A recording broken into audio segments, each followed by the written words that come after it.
हार जब होती है जब मान लिया जाता है, हार तब होती है जब मान लिया जाता है, और जीत मेरे दोस्त तब होती है जब ठान लिया जाता है। स्वागत है बच्चों कैंपट्यूट पे, जिसे आप और हम मिलके बनाने वाले हैं केमिस्ट्री का एक अनोखा इंस्टीट्यूट। आज मैं आपके लिए लेके आया हूँ सीबीएसई बोर्ड जो एग्ज़ाम्स है आपका 4 दिन बाद, तो उसके लिए बहुत सारे बच्चों के माइंड में ये होगा सर पढ़ तो लिया है सारा, तो लेकिन अब जो है कुछ इंपॉर्टेंट टॉपिक्स आप बता दो जिनको हम एंड मोमेंट पे रिकैप करके रिवाइज करके चले जाएं। तो मैंने टॉपिक्स को अरेंज किया है अपने एनसीईआरटी के सीक्वेंस में। फिजिकल और इनऑर्गेनिक केमिस्ट्री तो मैंने चैप्टर वाइज अरेंज किया है। ऑर्गेनिक में क्या है कि बहुत सारा चीज़ें रिलेटेड हैं, तो मैंने किस तरीके से क्वेश्चन आ सकता है वही आपको यहाँ पे बता दिया है। चलो तो स्टार्ट करते हैं बेटा सॉल्यूशंस चैप्टर में। सॉल्यूशंस चैप्टर में सबसे पहले आपको कंसंट्रेशन टर्म्स पढ़नी है। उससे भी पहले आपको एक टेबल मिलेगी जहाँ पे आपको टाइप्स ऑफ सॉल्यूशन बताए जाएंगे, तो आप उस टेबल को कर लेना। अगर मैं यहाँ पे लिख के बताऊँ आपको, ठीक है, तो टाइप्स ऑफ सॉल्यूशन भी इम्पोर्टेंट हो जाता है। टाइप्स ऑफ सॉल्यूशन की जो टेबल है वो क्या है आपके लिए इम्पोर्टेंट रहेगी। ठीक है, विजिबल है, क्लियरली बताओ। ठीक, उसके बाद फिर कौन सा जो है आपका कंसंट्रेशन टर्म टेम्परेचर से अफेक्ट होता है। ठीक है, उसके बाद आपके पास क्या आएगा सॉल्युबिलिटी। वहाँ पे हेनरीज लॉ एक टॉपिक है जो आपको ध्यान होना चाहिए। हेनरीज लॉ टॉपिक आपको ध्यान होना चाहिए विद एप्लीकेशंस। ठीक है, 3 एप्लीकेशन है, आ सकता है थ्योरेटिकल क्वेश्चन। उसके बाद आपको आइडियल नॉन आइडियल सॉल्यूशन पढ़ने को मिलेगा। इनके बीच डिफरेंस, इनके एग्जांपल्स और इनकी प्रॉपर्टीज बहुत इंपॉर्टेंट है, साथ ही साथ इनके ग्राफ्स। उसके बाद नॉन आइडियल सॉल्यूशंस एजियोट्रॉप्स बनाते हैं, तो ये भी आपको पता होना चाहिए, मैक्सिमम बॉइलिंग और मिनिमम बॉइलिंग। उसके बाद आपकी कॉलिगेटिव प्रॉपर्टीज आती हैं, तो एबनॉर्मल कॉलिगेटिव प्रॉपर्टीज ज़्यादा इंपॉर्टेंट हो जाती हैं। आपको 4 चीज़ें लिख के दे देंगे, बताओ किस में एलिवेशन इन बॉइलिंग पॉइंट ज़्यादा है, किस में डिप्रेशन इन फ्रीजिंग पॉइंट ज़्यादा है। तो सारा खेल आई की वैल्यू का है। तो वेंट ऑफ फैक्टर आपको यहाँ पे निकालना आना चाहिए। यहाँ पे आपको क्या चीज़ आनी चाहिए, वेंट ऑफ फैक्टर। ठीक है, ये आप तक चीज़ें डिलीवर भी की जाएंगी। अगर आप बताओगे नीड होगी तो आपको ये चीज़ें पढ़ा भी दी जाएंगी। बहुत टाइम है, जिसने अभी कुछ भी नहीं पढ़ा है ना वो भी आराम से 70 में से 60 प्लस स्कोर कर सकता है। 4 दिन भी बहुत होते हैं। ठीक है, चलो तो और साथ ही साथ ग्राफ्स इंपॉर्टेंट रहेंगे बच्चों। अब एनसीईआरटी में आप ऐसे वाले न्यूमेरिकल्स कर सकते हो जिसमें कैलकुलेशन कम हो। ज़्यादा वाले एग्जाम्स में आने के चांसेस क्या हैं, कम है। ठीक है, एनसीईआरटी तो सब जगह ही इंपॉर्टेंट है। ये टॉपिक्स मैंने और हाईलाइट कर दिए हैं। चलो नेक्स्ट देखना आप लोग। नेक्स्ट चैप्टर आपका क्या रहेगा, नेक्स्ट चैप्टर रहेगा इलेक्ट्रोकेमिस्ट्री वाला। देखो इलेक्ट्रोकेमिस्ट्री में क्या करें सर, इलेक्ट्रोकेमिस्ट्री में यार सबसे पहले ना जो नर्स इक्वेशन है उसके न्यूमेरिकल्स कर लेना। E cell equal to E naught cell minus R T upon N F L N Q वाला। ठीक है, उसके बाद वहीं से आपका डेल्टा जी का रिलेशन निकलता है ई नॉट सेल के साथ, वो भी इंपॉर्टेंट हो जाता है। ठीक है, तो ये पहला पार्ट हो गया आपका गैल्वेनिक सेल वाला। और क्या करें सर, और भाई फिर नेक्स्ट पार्ट में आपका आएगा इलेक्ट्रोलिसिस। तो इलेक्ट्रोलिसिस के कि भाई NaCl का एक्वस NaCl का इलेक्ट्रोलिसिस हुआ तो क्या बना।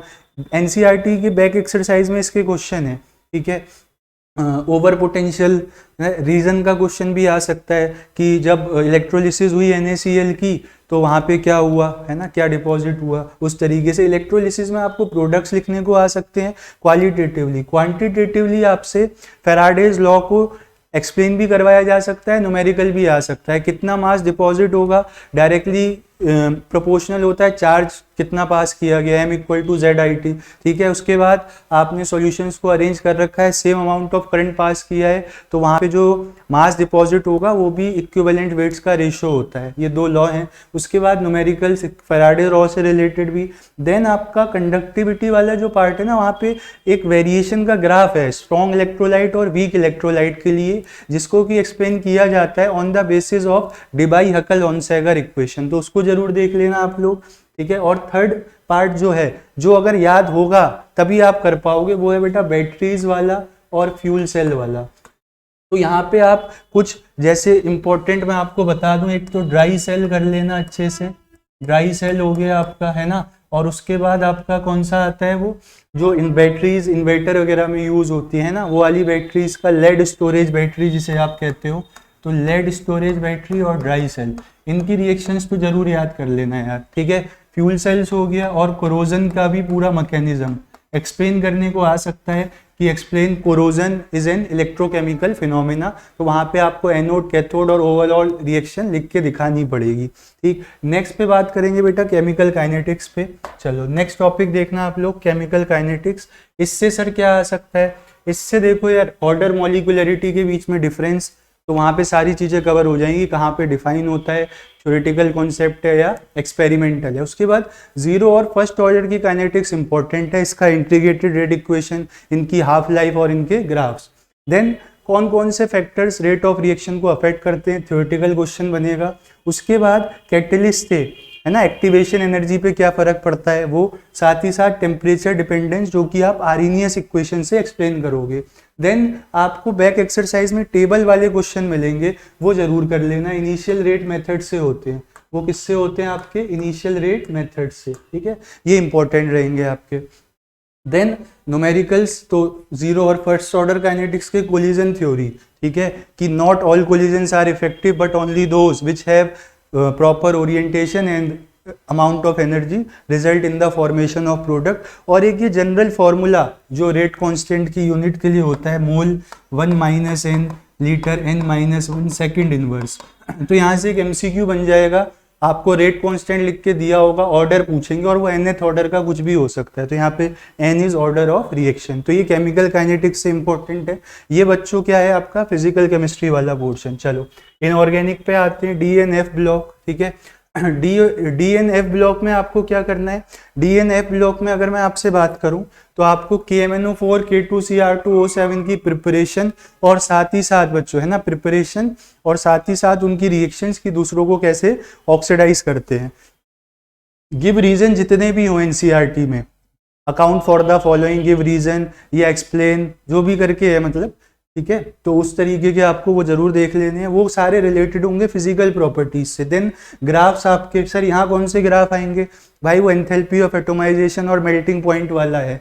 लेंथेनॉइड्स, एक्टिनॉइड्स, लेंथेनॉइड्स में लेंथेनॉइड कॉन्ट्रैक्शन इंपॉर्टेंट रहेगा, ठीक है, और इसके क्या क्या कॉन्सिक्वेंसेज होते हैं, लेंथेनॉइड कॉन्ट्रैक्शन के क्या कॉन्सिक्वेंसेज होते हैं वो भी आपको ध्यान रखने हैं।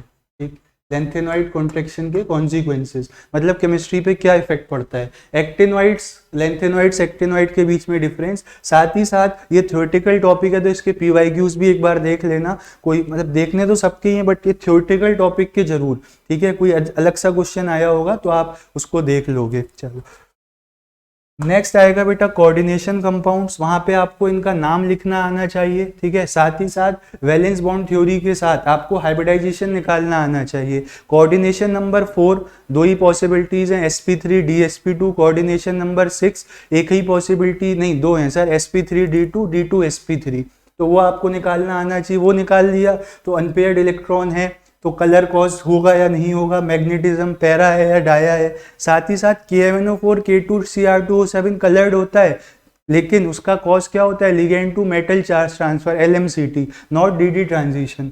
स्टीरियो आइसोमर्स पूछ लेंगे ऑप्टिकली एक्टिव है या इनएक्टिव है, तो स्टीरियो आइसोमर्स में आपके पास क्या रहेंगे, ज्योमेट्रिकल आइसोमर्स और ऑप्टिकल आइसोमर्स। ज्योमेट्रिकल में आप सिस और ट्रांस है ना, और साथ ही साथ फेशियल और मेरिडोनियल। उसके बाद नॉर्मल वाले तो कर ही लोगे, हाइड्रेशन, कोऑर्डिनेशन, आयोनाइजेशन, वो सब। देन CFSE कैलकुलेट करना आपको आनी चाहिए क्रिस्टल फील्ड स्प्लिटिंग डायग्राम से। उसके बाद बॉन्डिंग इन मेटल कार्बोनिल्स, ये थ्योरेटिकल पॉइंट ऑफ व्यू से इंपॉर्टेंट है, पढ़ लेना, छोटू सा टॉपिक है, ठीक है। और इंपॉर्टेंस DNF ब्लॉक कंपाउंड्स की भी और कोऑर्डिनेशन कंपाउंड्स की भी, कौन सा कंपाउंड वहाँ पे एज अ ड्रग यूज होता है कैंसर के ट्रीटमेंट में, सिस्प्लेटिन, कौन सा हमारे हीमोग्लोबिन में है ना, आयरन का कॉम्प्लेक्स कौन सा क्लोरोफिल में है, मैग्नीशियम का कॉम्प्लेक्स कौन सा विटामिन B12 में है, कोबाल्ट का कॉम्प्लेक्स। तो ये था बच्चों इनऑर्गेनिक का पोर्शन।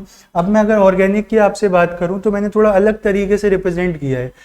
जो बच्चे JEE नीट लेवल पे प्रिपरेशन करते हैं उन्हें मैकेनिज्म अप्रोच से चीज़ें पढ़ाई जाती हैं। अब माइंड में आता है सर बोर्ड एग्जाम्स के लिए कौन सा मैकेनिज्म करें, तो भाई आप SN1 SN2 कर लेना हेलो एल्किन हेलो एरीन से। देन एल्कोहल चैप्टर में आप हाइड्रेशन ऑफ एल्कीन करना, ठीक है, method of preparation of alcohols में मिल जाएगा। उसके बाद डिहाइड्रेशन ऑफ एल्कोहल्स 2 टेम्परेचर पे, 413 पे ईथर बनेगा, 443 पे क्या बनेगा, एल्कीन।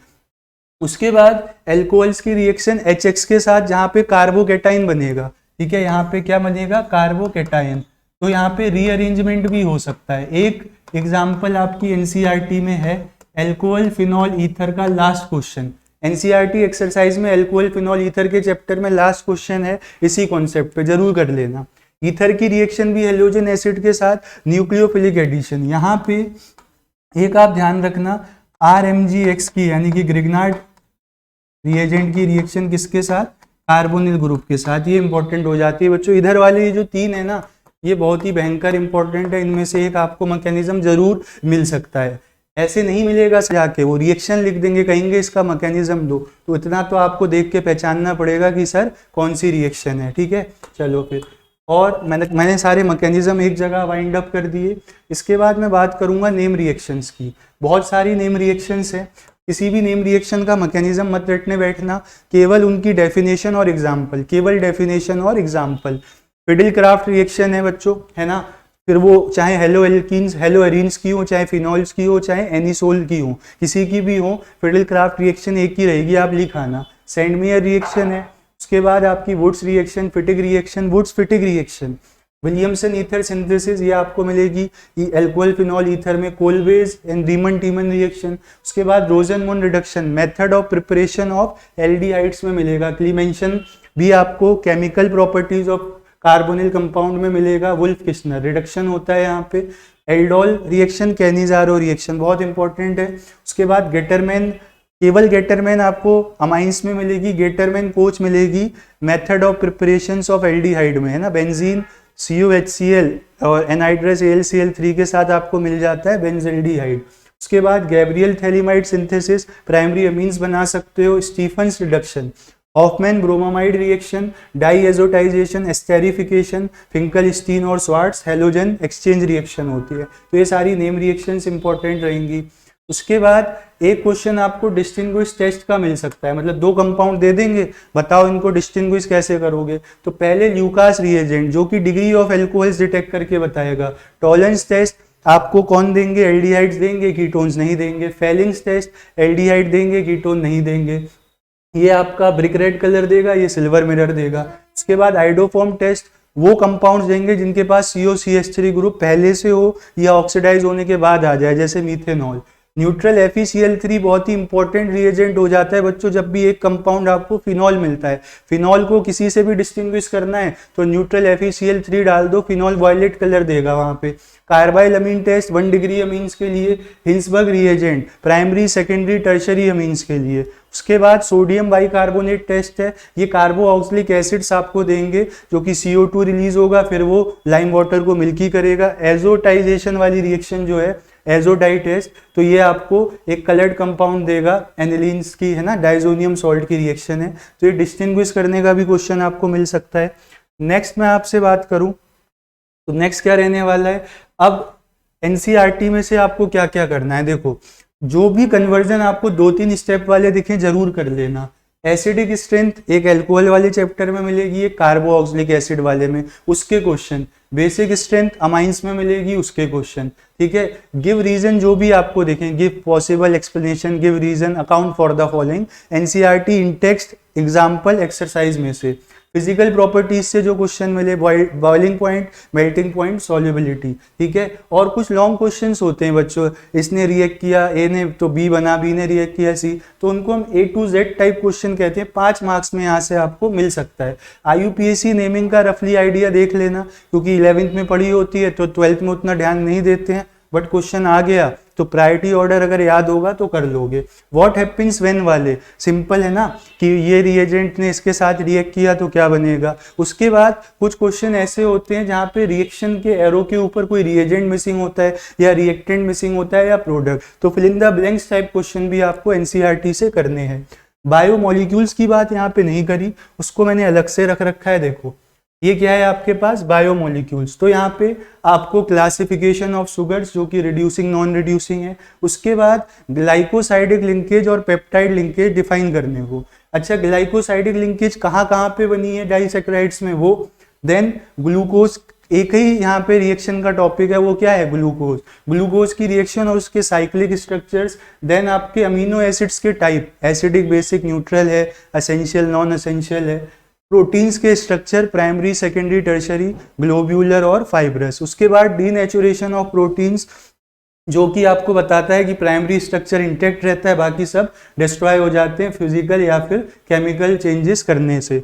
अमीनो एसिड्स ड्यूटेराइन फॉर्म में रहते हैं, मतलब इनके पास पॉजिटिव चार्ज भी होता है, नेगेटिव इलेक्ट्रिकली न्यूट्रल होते हैं। और साथ ही साथ विटामिन के लिए एक टेबल दी है जहाँ पे सोर्सेज और डेफिशिएंसी आपको बताई गई है। तो ये बच्चों पूरा एक क्या था, इंपॉर्टेंट चीज़ों का सार था। इनको जरूर कर लो, है ना, सारा ही कर रखा होगा आपने, अब तो टाइम रिवीजन का है, तो इन चीज़ों पे ज़्यादा जोर देना। मिलेंगे हम लोग इन्हीं से रिलेटेड कंटेंट के साथ आपको चैनल पे, तब तक आप पढ़ाई करते रहो। Thank you very much for giving your precious time. Bye bye बच्चों।